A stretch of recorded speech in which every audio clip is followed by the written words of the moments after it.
Well, good afternoon, everybody.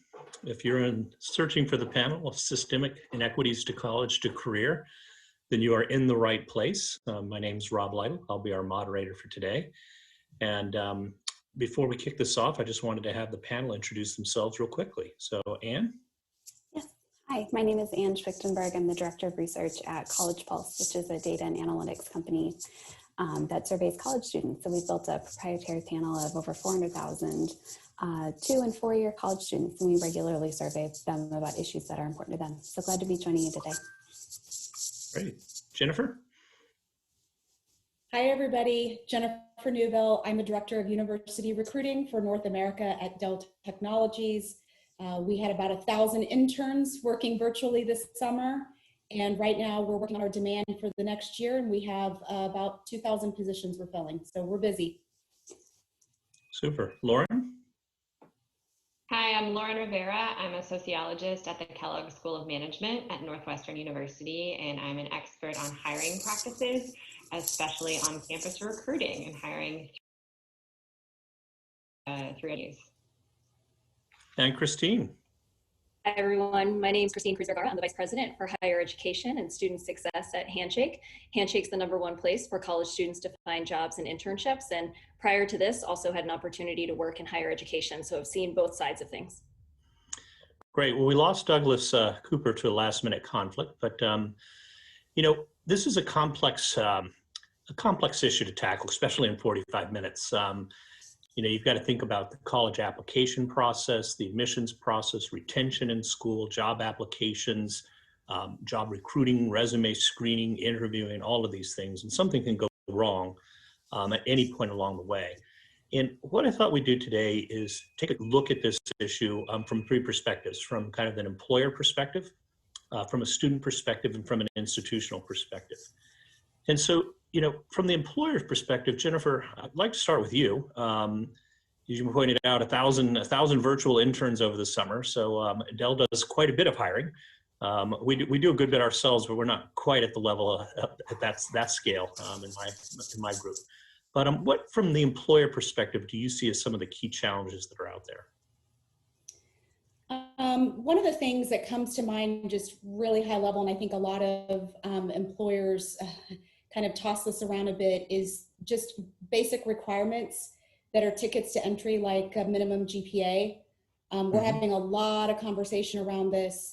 Just to tell a really brief story, I was having a conversation with someone on my team who was explaining to me, as an African-American Black female, you know, what her experience was. And it was different than mine. So being open to hearing other people's experiences. And she said, you know, my GPA wasn't great, but I worked a full-time 40-hour-a-week job, you know? And so I think really opening ourselves up to, you know, underrepresented minority backgrounds, underprivileged backgrounds, and really understanding and looking at their background around GPA, but they were working, versus, okay, this kid's got a 3.8, that's fantastic, but they were in school full-time. So that's one of the conversations that we're having, and really pushing our leaders to just think differently than, well, they have to have a minimum 3.4 GPA. So we're making some great progress, and we're getting a lot of good responses when we push back on the business with that type of conversation, for example. I'd be curious from anybody, you know, and maybe Lauren, you can comment on this. Is there good academic literature now that has, you know, shows relationships between GPAs, and I've heard particularly first-year GPAs and ultimate success in the workplace? Yeah, so what we know is that GPA, or relative class rank grades, are better predictors of on-the-job performance than things like how someone performs in an unstructured interview, or what they do in their spare time in terms of were they on an athletic team. But in terms of grades, we also know there's a ramp-up period. And so using first-year grades is not the best, because it often takes a transition time for people from underrepresented racial groups or low-income students who are coming from very different types of educational environments to learn the code of how the institutions of higher education work. So I always recommend looking at later grades as opposed to those first quarter, first semester, or first year grades.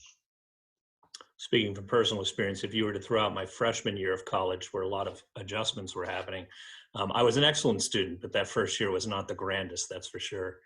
What else? What else from kind of the employer perspective do you folks see that needs to change? Like, what are some of the things employers are approaching in a recruiting season that's leading to, you know, challenges for themselves in terms of recruiting the folks they want to recruit? Yeah, I mean, I think with COVID, which has created a lot of challenges for all of us, so hang in there, we can do this. We're realizing that the schedule that we've been put on around the school year has actually created a lot of limitations.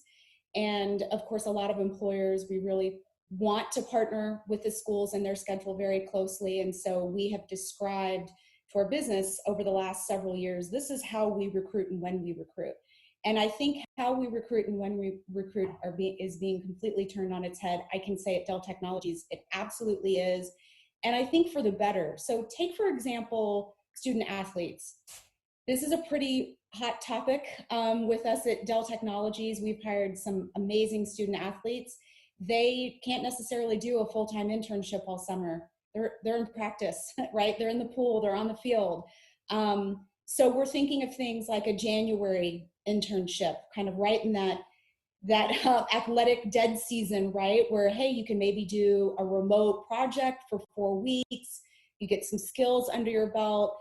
So there's some creative things that we're tapping into that we think will really particular area. So that's just one specific example that I thought might be relevant to the audience. I found that concept of, you know, getting out of the cycle that you're used to being in and recruiting kind of off cycle to be quite insightful, which maybe that's a bad thing. It shouldn't be insightful. I should have known that for years. But it's so simple to understand, and you really do realize how that trips so many people up, right? Like, I've got this narrow window to get my resume in, get my interviews lined up, and oh, by the way, I'm working or I'm doing something else, and I missed the season. And you know, once you open your eyes to that, you can see things. Another one I'd like to hit on is kind of in the interview itself. You know, what type of techniques can be used in an interview to ensure that you're really getting at the talent underneath, as opposed to somebody who's coming from a background that allowed them to have a very nice looking resume? Yeah, I mean, we always talk a lot about you know, really spending time digging into opportunities for that student to have demonstrated leadership. And it doesn't necessarily have to be in a job where they've had an internship before. And I think there's a lot of opportunity to sort of stray away from the traditional recruiting questions. And that's one particular way where, you know, we're asking the students, okay, in this particular job you had, you know, maybe you were working at a pizza parlor, right? That's work. What leadership did you demonstrate? And I think those types of roles in the past have maybe been disregarded. We're not disregarding them now. And I remember when I first moved into this role, somebody made kind of a little bit of a snide remark like, well, you know, the McDonald's experience. And I'm like, that's experience, right? Maybe they were shift leader. Maybe their boss was out sick one day and all of a sudden they were the manager for the team and they had to work on the fly and problem solve. Or, you know, maybe the bathroom flooded, you know, and they had to figure out what they were going to do. So it's really kind of digging into those experiences to find some of those gems that lie underneath that I think people were maybe just dismissing before. So I'm really proud of some of the things we've been able to do on our team to just get better with that. You know, it's funny, Jennifer, I've hired hundreds of people over the years into Bain and then Parthenon and now EY Parthenon over the years. And the students I like the most are the ones who ran the best restaurant in their local town, right? Because, like, you know, every day somebody doesn't show up for work. Right? And you have to deal with that as a manager. It's really hard work. Absolutely. Christine, I'd like to flip over and maybe get a little bit of a student perspective. And Laura, I saw you coming in, so go ahead and fire off real quick before we switch over to Christine. I was going to say, from a research perspective, in terms of what works, I think that Jennifer said something really nice, is that when we're thinking about whether it's resume screening or the criteria we use in an interview, it's really important to actually look into the behaviors you're trying to get and that you want in new employees, and not necessarily just adopt random signals that we have saying, oh, we need 2 years at this type of firm, or you must have had an internship, or you must have gone to X or Y university, because that really does limit the diversity and the quality of your pool. So I always encourage people to specify the actual skills and behaviors and know that they can take a number of forms. The other thing you mentioned, Robert, was how do we actually in the interview process get around it? You know, we know from research, open-ended interviewers where you just talk about the weather and what you like to do in your spare time are not only bad predictors of who you'll get in terms of job performance, but also will lead you to get worse hires. So I always encourage companies to use situational interviewing, and I can talk more about that, what that is. But I think that what you ask in those interviews and how much you weight the face-to-face stuff or Zoom matters a lot too, both in quality and equity. And just to expand real quickly, because I'm reading the questions as they come in, and there's one in here particularly around implicit bias and AI screening, which I have to say I'm not as up to speed on. I'm curious if anybody on the panel has a perspective on that. I think Lauren does. That's all I do. Almost like we put together a panel of experts here. Should I say something really quickly? So with AI algorithms are only as good as the people who program them. So we know that just using an algorithm doesn't make it a more objective process, right?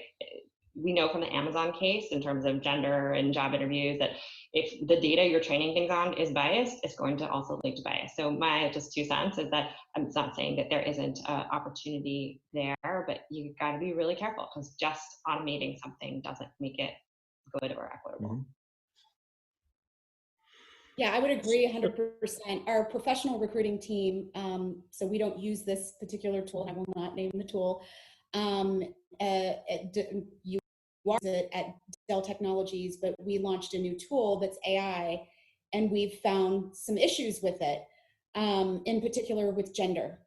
So obviously we found the issue, we're addressing it, you know, it's of extreme importance, but I would agree with Lauren that if you just go by the algorithm alone and think like, oh, this is going to take care of our problem and we're going to have all of these, you know, great candidates, it's not the case. That I think a lot of companies are finding that out. Yeah. Interesting. Christine, let's switch over and maybe get a student perspective. You know, if I'm taking the lens of a student and saying, you know, what's going wrong here or what can go better, where would you point to first? Sure. I think our students, especially this generation of Generation Z, as they come into the workforce, they're being much more particular about what they're looking for, what their values are, and what matches up for them. So they're looking for employers that are clear about what matters and how they're going to actually fulfill that, not just in the recruitment process, but in the retention process. And I think students are getting smarter about asking questions that really relate to the retention aspect of what will it really be like once I start working here? Will I actually have a seat at the table? Will my voice matter? Will I be able to show up as my whole self? And those are some of the things that I think before students might have asked loosely, but I think they're really using it as a core factor in their delineation between different types of organizations and companies. That's definitely one piece that we're hearing a lot of. Mm-hmm. Anybody else? I just want to speak to a little bit of the inequality perspective that comes with finding a job, and especially, you know, during the time of coronavirus, one of the things that we're seeing from students is who has the ability to wait for a job versus who has the ability and need to find a job right after graduation due to some other, you know, student loans coming due or, you know, other financial obligations. We see pretty frequently in our surveys that students who have, you know, a higher income background or less student loans have this opportunity to wait for what they perceive to be the right opportunity. So there just is some implicit inequality before you're even, you know, applying to positions in the field.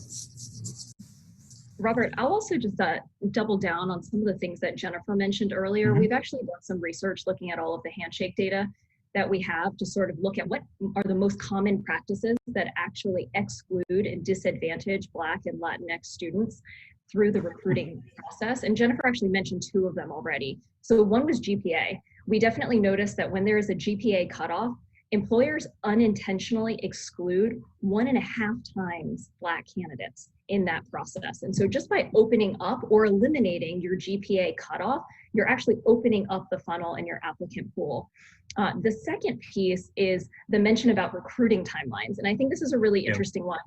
As students are underrepresented students often have more responsibilities. They have a lot of competing demands. They might need to support themselves. They might need to support their families. There are a number of different factors that go into that. And when you have that sort of really strict recruiting timeline, it makes it very difficult for some of those students to put their best self forward and to be able to have the time and the energy to not only put together all their materials, but to get it reviewed by career services or by mentors, by others, and to feel confident in what it is they're putting out. And so you see a difference in our research. 60% of Black applicants will submit during a tight recruiting period versus 66% of white students are submitting during that same period. And so again, by actually opening up what that looks like, you're actually able to increase your funnel. And we know, I was actually talking to Adi Alberts, many of you might know her, she's at General Dynamics now. And that's actually something they were talking about recently, is actually extending their recruiting period. So it's just sort of always recruiting rather than only during that specific time. And they're already seeing benefits to that approach and to how they do, how they're able to attract more candidates. And then the last factor that we learned through our research is actually being explicit and transparent about compensation, about salary and relocation that you're able to offer, increases the number of applicants that you will get from Black and Latinx populations significantly. Yeah, you actually see a 13% increase in underrepresented. Why do you think that is? I'm curious. Yeah, I mean, I think honestly, it's a need.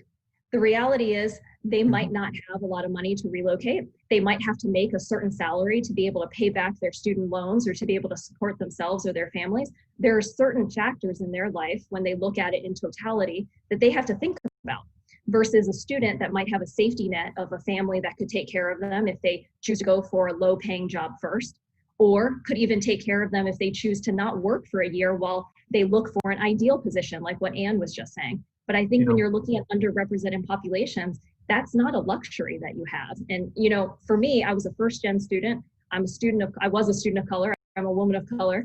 And daughter of 2 immigrants. That wasn't a luxury that I had. I needed to be able to make a good paycheck to be able to pay back the loans and to be able to support myself, because that wasn't going to be something my parents could help me with when I first graduated. I want to pull us back a little bit and kind of revisit something on the employer side, which is how you select which universities to recruit at. You know, I remember having a conversation with the president of a university that has a very high population of Latino students in it. It's in Los Angeles. And he was expressing a lot of frustration because he said, you know, basically, I read in the press all the time about all these companies that want to hire Latino students and engineers. And he's like, I've got a campus full of them. Why aren't you here? So what is it in the process that goes wrong in terms of the schools that employers are selecting, and how do you start to overcome that?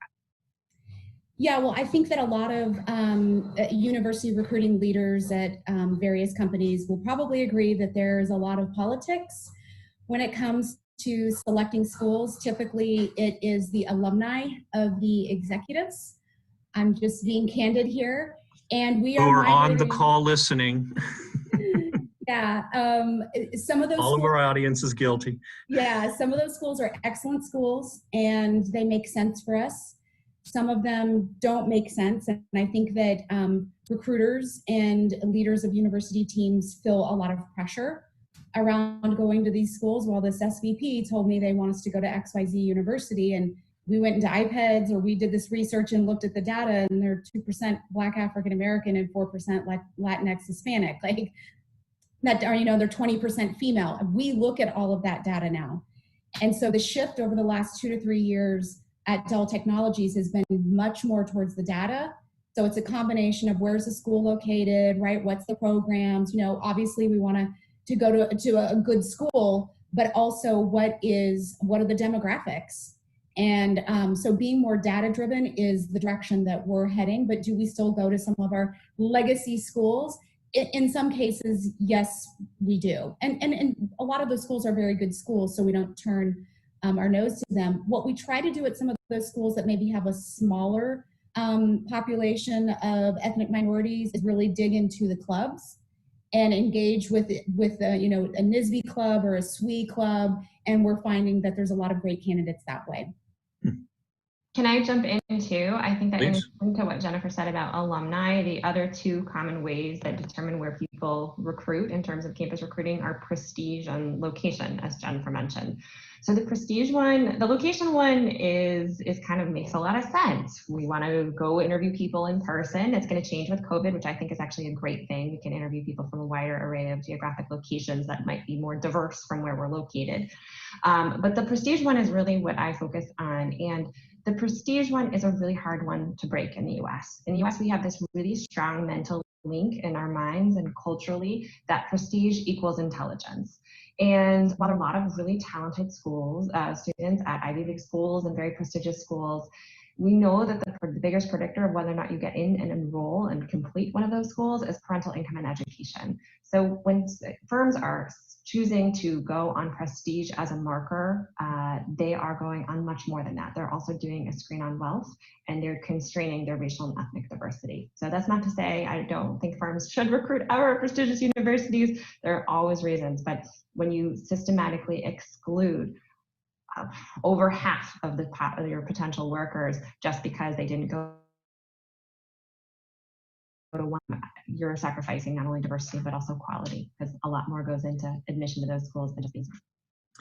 Yeah, Lauren, one thing maybe we can explore here is this concept of undermatching, which I know is big in the college admissions process. So, if you're a financially challenged student or a first-generation student in particular, you're much more likely to apply to not apply to a prestige school, if you will, that you might be qualified for. Whereas, as you point out, if your parents are both educated at a prestige school, you're going to apply there no matter what, whether you're qualified or not. How much of that is an issue? And then the follow-up on that is also, is there an undermatching issue in the job application process as well, where a lot of first-generation students who don't have as much kind of social and political capital at home are not applying into jobs that they would be fully qualified for? I think that there's definitely an undermatching issue in terms of where people do apply. Some of it comes from people's aspirations or what's familiar to them. Where do I know that people go to college? Where do people from my high school go? Some of it has to do with college counseling in terms of which high schools have strong relationships with other types of college. But another thing that's really important to talk about when we talk about the undermatching piece is university admissions. A lot of the criteria that universities use to admit individuals have a racial or class component, like the GPA component. Extracurriculars are one of the biggest predictor of the number and intensity of extracurriculars that children pursue is how wealthy their parents are. Yeah. So again, the admissions process is part and parcel of this, in addition to where people know to apply. That does also happen in the recruitment process in terms of where people see themselves. It's a less developed line of research, but again, people are going to get ideas about what kind of jobs might be open to them through friends, through career services. You see this really strongly at Ivy League schools where I do the bulk of my research is, people come in and people want to do a million things. They want to save the world. They want to cure hunger. They, want to be an artist. And by the time you get to on-campus recruiting, everyone's going to Google, or they're going to a consulting firm, or maybe these days, not really, they'll go to a bank, right? This what happens in schools plays a large role in how we shape perceptions of what careers are possible or desirable and whether or not people will apply. When they show up at consulting firms, they still want to change the world. And sometimes you have to explain to them that what we really need is a 10-year data series on the sales of left-handed smoke shifters. And if they could work on that first, that would be super. Andy, you would, Yeah. I wanted to come back and hit a little bit on kind of what do the institutions need to do in order to be a partner on this, right? So, let's assume that we can save the world for the students, save the world for the employers, but what role do the institutions have in this process?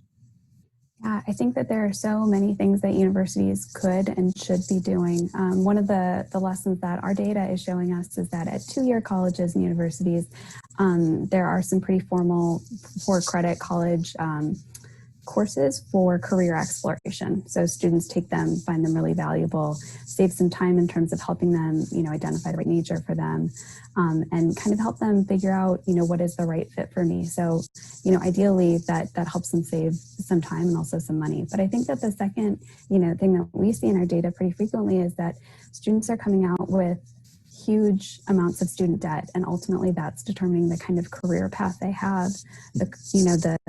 The first position that they take out of college is, in large part to pay back these student loans that they've taken out. So I think that there's a fit factor in terms of helping students prepare for kind of the real world, and so offering kind of formal, counseling as course credit, and the first semester might be, kind of one way to save students some time. But then also, just the cost of higher education really is truly crippling for most of the students that we poll. Mm-hmm. What about the role of career services in this process? I mean, career services is often a much maligned portion of the university. How well are they serving students and Jennifer, and employers as well, for that matter? I would say from my perspective that a lot of the schools we're working with, in particular, some of the historically Black colleges, the career services seem understaffed. So we just talk about how bad we feel for them. We're like, well, we keep calling them back and they haven't called us back because they're so busy. And so that's just an observation I've made. Other people may have other opinions. I also feel like this kind of shift from career fairs and certain on-campus activities to more digital, using tools like Handshake, which we use Handshake and we've used it a lot, especially this season with everything being virtual. I feel like some schools are embracing it and moving very quickly, and others are really struggling with that change. Yeah, I obviously have a lot of opinions, having spent a decade in higher education and career services. And I think what Jennifer just touched on is really core. The reality is we're not going back.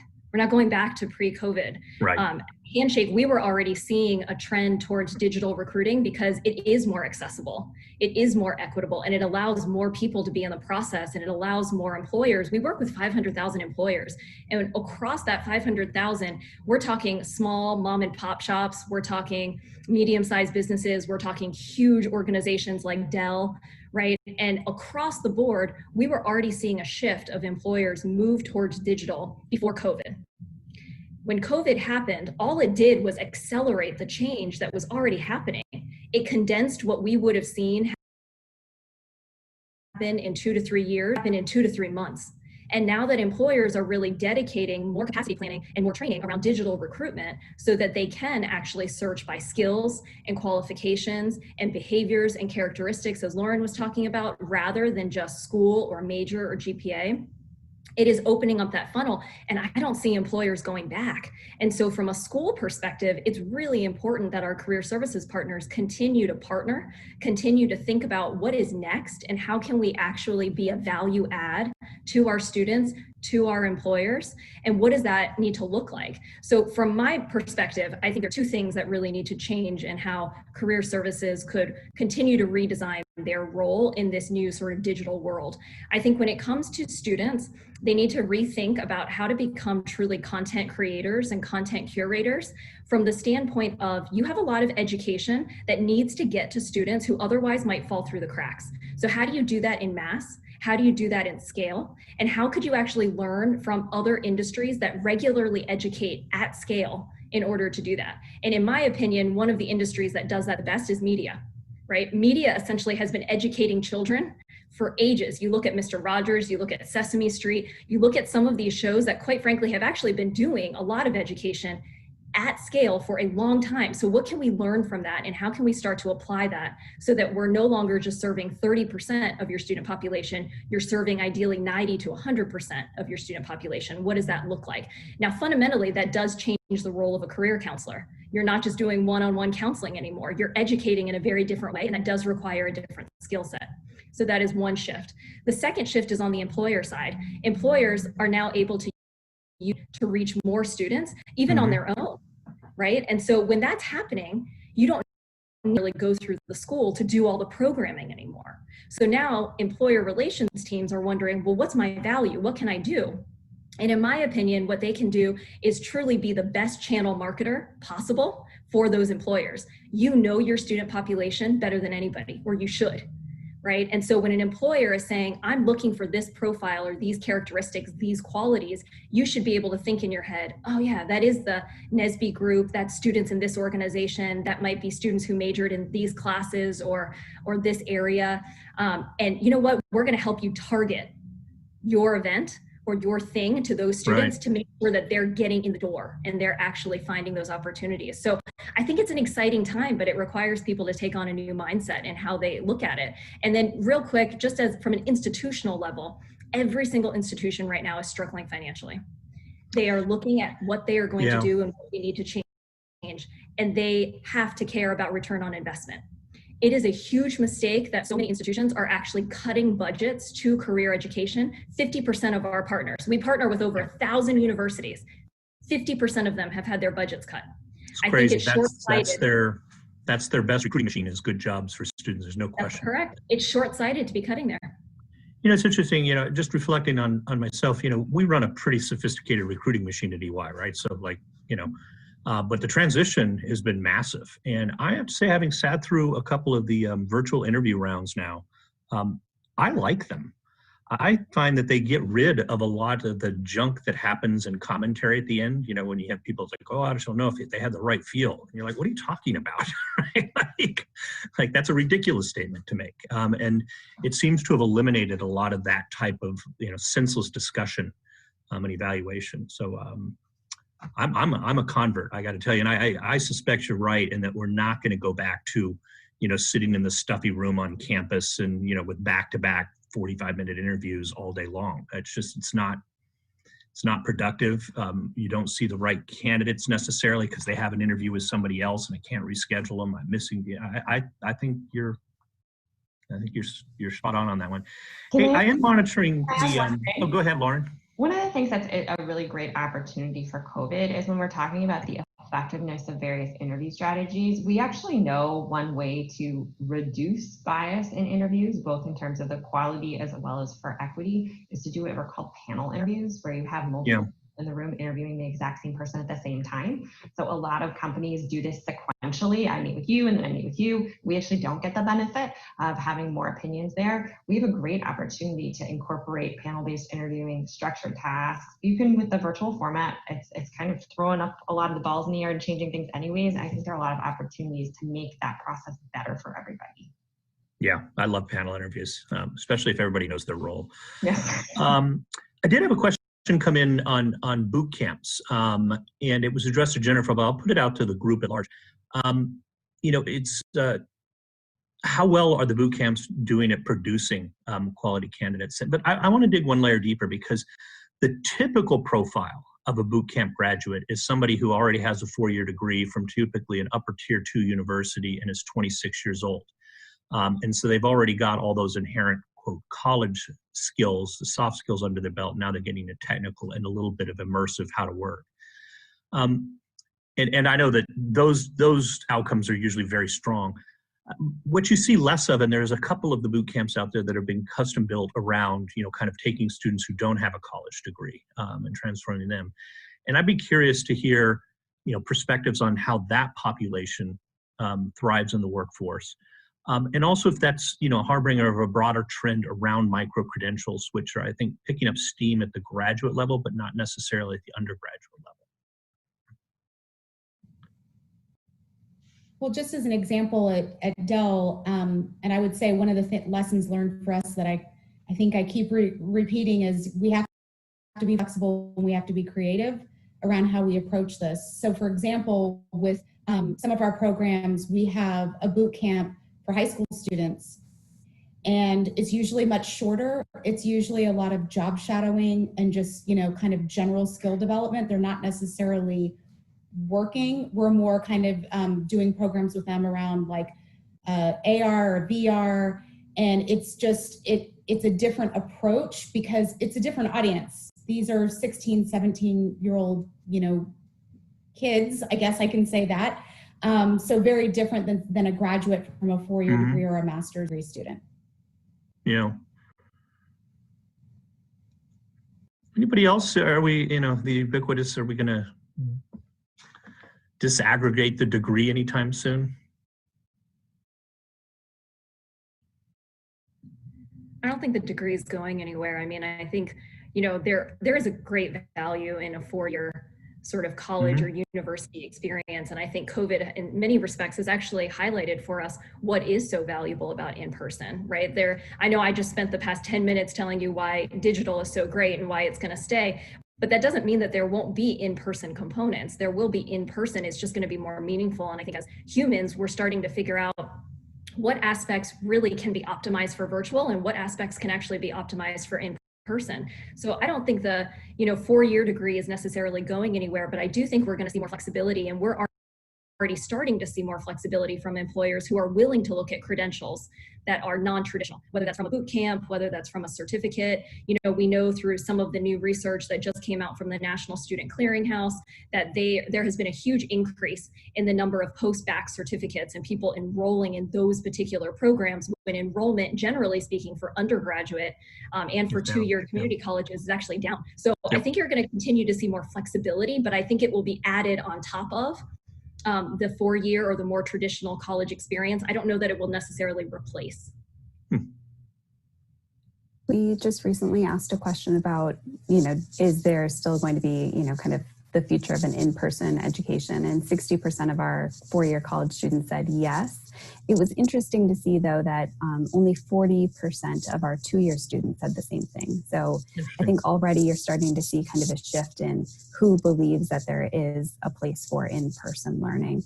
And then just one, point about the flexibility, we actually see that there's a lot of room for student parents in terms of how, the new COVID environment is actually offering them a lot more opportunity and flexibility than they had in the past.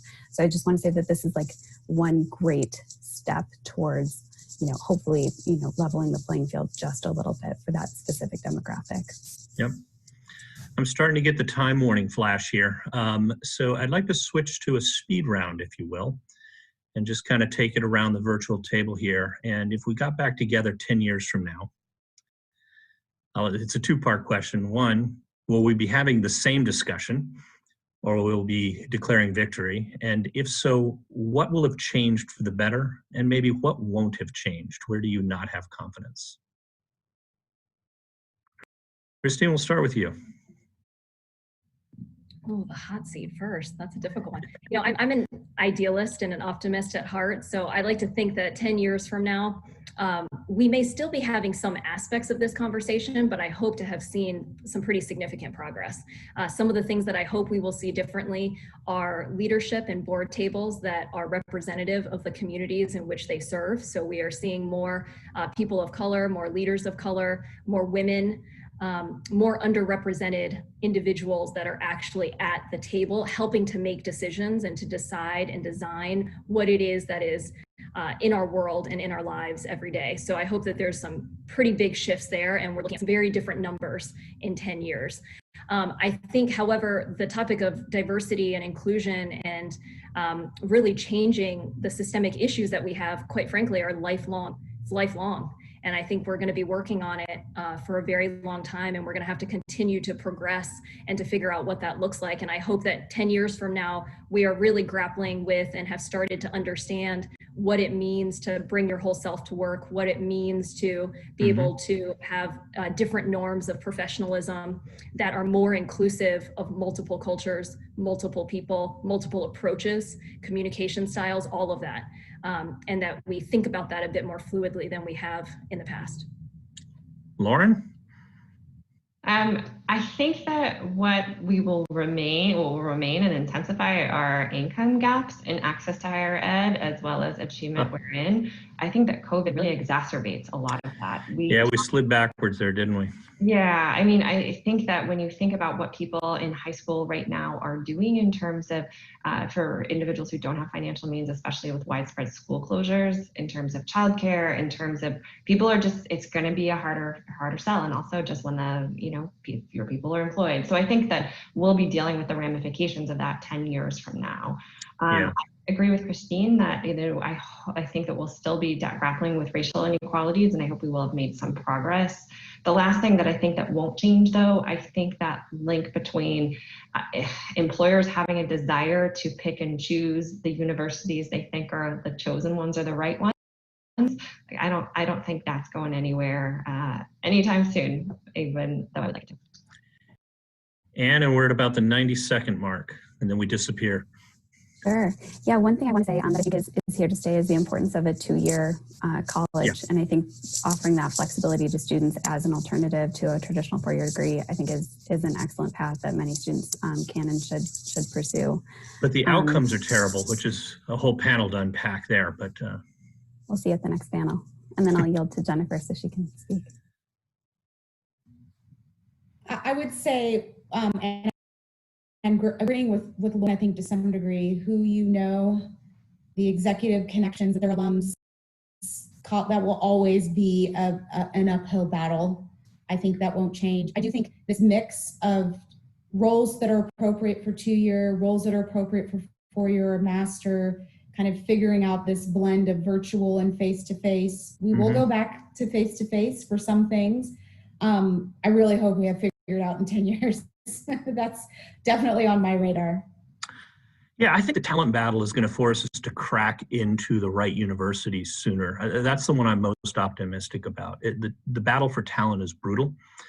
And so, if you can point me at a university that produces talent that nobody else is at, I'm on my way. So that's the one I'm most optimistic about, because it requires, I think, the least change in behavior. But I've been wrong a lot. Well, listen, thank you very much for joining. I think we are about to disappear. And so for all of you in the virtual audience, thanks for the questions. I think I tried to hit almost all of them. I think I got most of them in. And to my panelists, a round of applause. Thanks.